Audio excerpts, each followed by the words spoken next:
Thomas Muller's arsehole has well and truly collapsed, guys, as England beat Germany. I mean, you could say fair play England. I mean, they were better than Germany on the day, but Germany were shocking. Let's just put that into fucking perspective. Absolute pish. Gnabry got brought on, Sané got brought on. What did they do?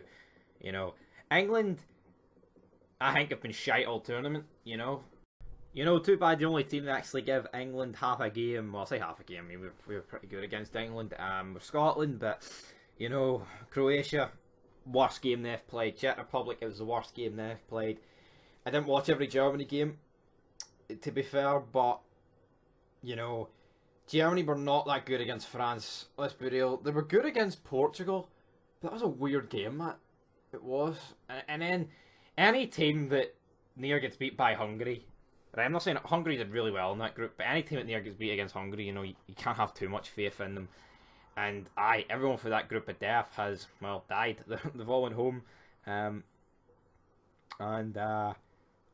Yeah, I mean, they were shocking. I mean, there was a decent save for Pickford. I mean, it was kind of straight at him, like, from Havertz, but, in the first half, Harry Kane had a great... I mean, I don't give two shits, right, if Harold Kane has scored here.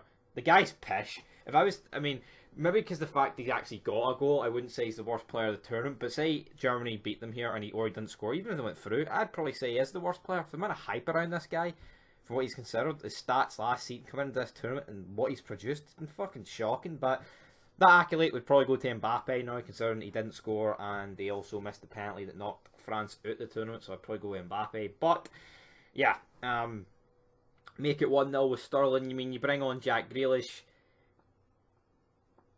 and he's a fucking difference maker, If there's one thing you can have similarities with Scotland, we wanted Gilmore in. By the time we got him, it was kind of too late because the damage was done that first game and then he got COVID. But, Grealish should be starting every game for England. Not that Saka was pish, I just feel like Grealish should be starting over the...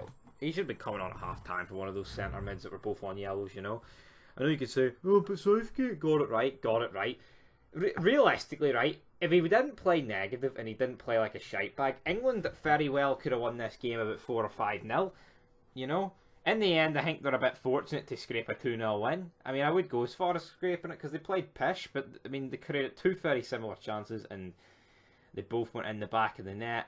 But at 1-0, Thomas Muller, he's played through from Havertz. It's a massive mistake for Sterling.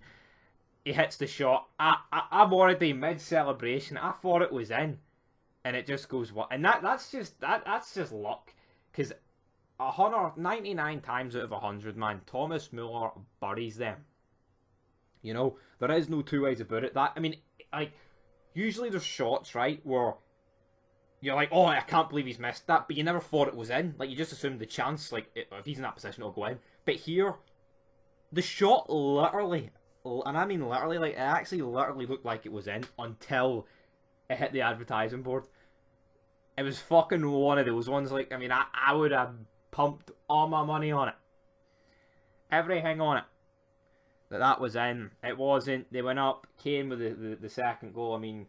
Fucking Chris Benoit could have scored that goal and he's been dead 14 years, so there's no need to mark out about it, Harold. But anyway, guys, that'll do it for this match review. England into the quarters. Germany were pish. And, England will fancy their chances now of getting to the final if an easy enough route. Denmark, I think, would still beat England, but apart from that, Sweden, you'd fancy England.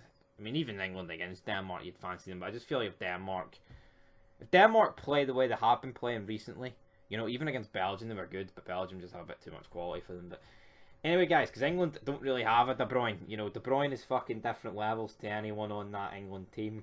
Especially the fact he doesn't play the people who are near his level, so my money would still be on fucking Denmark.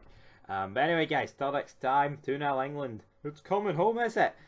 Well, it fucking may be, man. I'm telling you, it fucking may be.